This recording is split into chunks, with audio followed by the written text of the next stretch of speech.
प्रश्न ये कि विधेयक को पुरस्तावित करने की अनुमति प्रदान की जाए।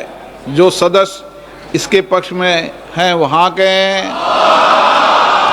जो सदस्य विरोध में ना कहें। मेरे विचार में निर्णय हाँ वालों के पक्ष में हुआ। कौन डिवीजन मांग रहा है? एक सदन में आपके अलावा कोई डिवीजन नहीं मांग रहा? ओ, आप मांग रहे हो।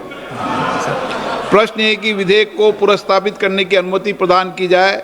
जो सदस्य इसके पक्ष में हैं वो हाँ कहें, जो सदस्य विरोध में ना कहें।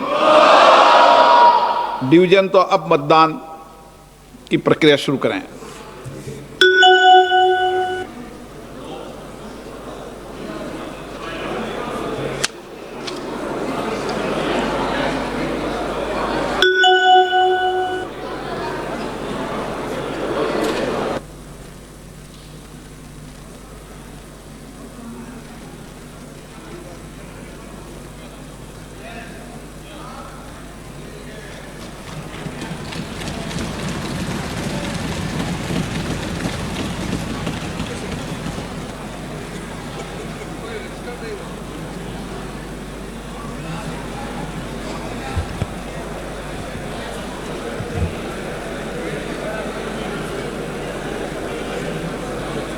शुद्धि के अद्य दिन मत विभाजन का शुद्धि के अद्य दिन करेक्शन के आधार पर मत विभाजन का परिणाम इस प्रकार है। आवश्यकता होगी तो करेक्शन और डिटेल में जाके कर सकते हैं। पक्ष में 251, विपक्ष में 185। बहुमत प्रस्ताव के पक्ष में है। माननीय मंत्री जी अब विधेयक पुरस्तावित करें। Item number 7।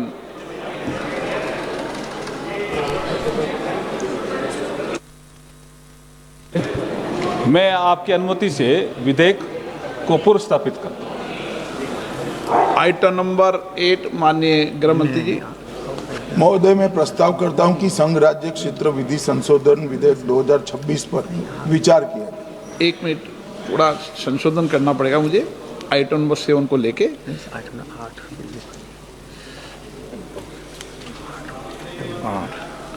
प्रश्न ये कि विधेयक को पुरस्तावित करने की अनुमति प्रदान की जाए। जो सदस्य इसके पक्ष में हाँ कहें, जो सदस्य विरोध में ना कहें। मेरे विचार में निर्णय हाँ वालों के पक्ष में, हाँ वालों के पक्ष में अनुमति प्रदान की जाती है।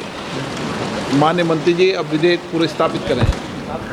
महोदय, मैं प्रस्ताव करता हूं कि संघ राज्य क्षेत्र विधि संशोधन विधेयक 2026 पर विचार किया जाए। पुरस्तावित। Item number 9। प्रश्न ये कि विधेयक को पुरस्तावित करने की अनुमति प्रदान की जाए। जो सदस्य इसके पक्ष में हाँ कहें, जो सदस्य विरोध में ना कहें।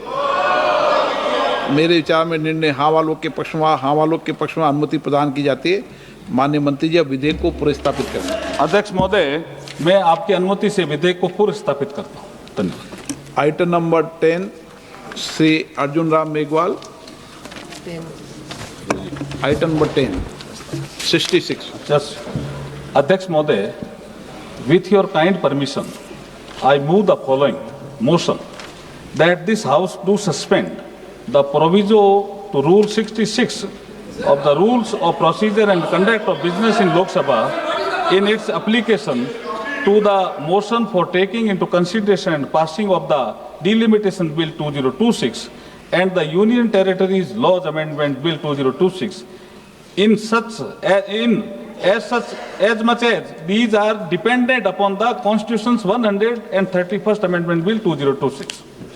क्या वेणुगोपाल जी, क्या argument given by the honorable minister is completely against the rules. The rule is very clear.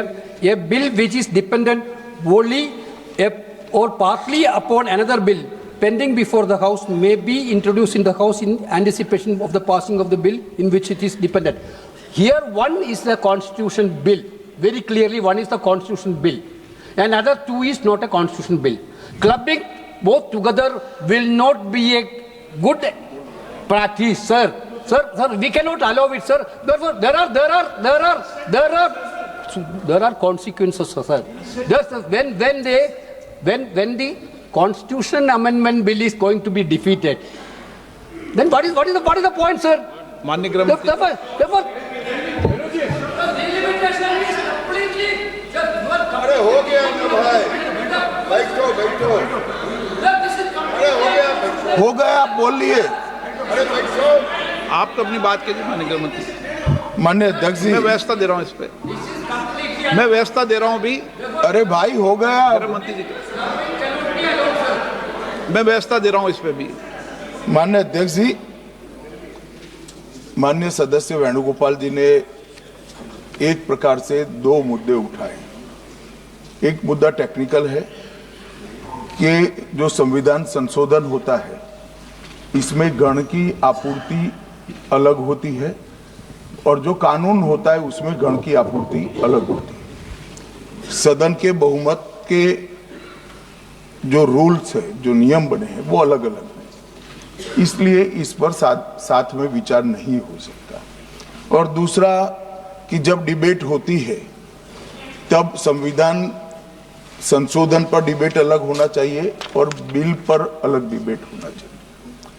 माननीय अध्यक्ष जी, ये जो 3 बिल, एक संविधान संशोधन और 2 बिल सदन के सामने अभी प्रस्तुत किए हैं, उसमें से संविधान संशोधन करने के बाद महिला आरक्षण को लॉजिकल एंड ले जाने के लिए ये 2 कानून जरूरी है, इसलिए 2 कानून साथ में लाए गए। एक प्रकार से संविधान संशोधन होने के बाद जो जरूरियात उत्पन्न होती है उस सोचा गया है।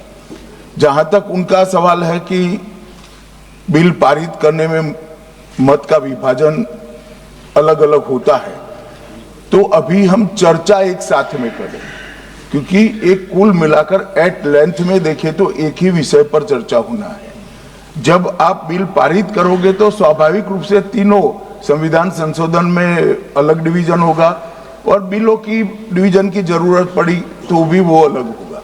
तो इसमें किसी भी प्रकार के औचित्य का भंग नहीं है और कई बार ऐसा हो चुका है, कई बार ऐसा हो चुका है। जैसे नारी शक्ति वंदन अधिनियम में भी ये तीनों बिल एक साथ ही आए थे और इसी सदन ने उनकी सहमति से पास किए, मगर आज सुबह वो विरोध करने का तय कर आए मीटिंग में, इसलिए हर चीज में विरोध ही किए जा रहे हैं।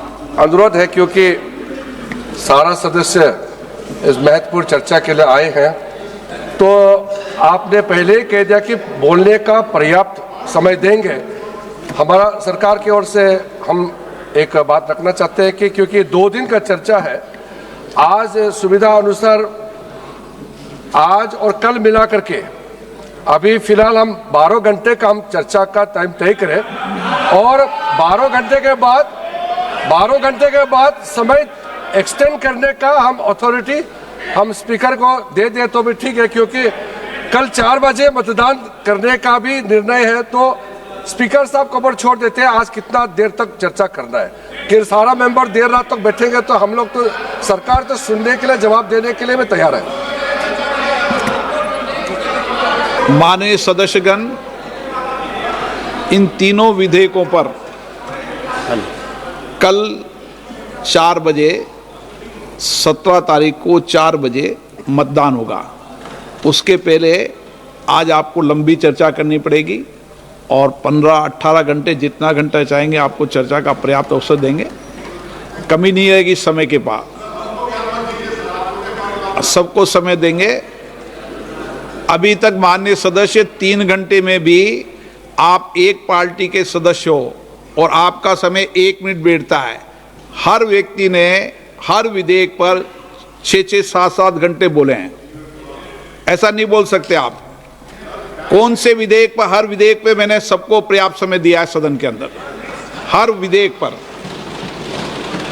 370 जब पारित हुआ था विधेयक का, जब गृह मंत्री जी ने आग्रह किया कि जितना समय देना दें, इस विधेयक पर भी सरकार और आपका मत भी यही है कि जितना देर चर्चा करना चाहें करें।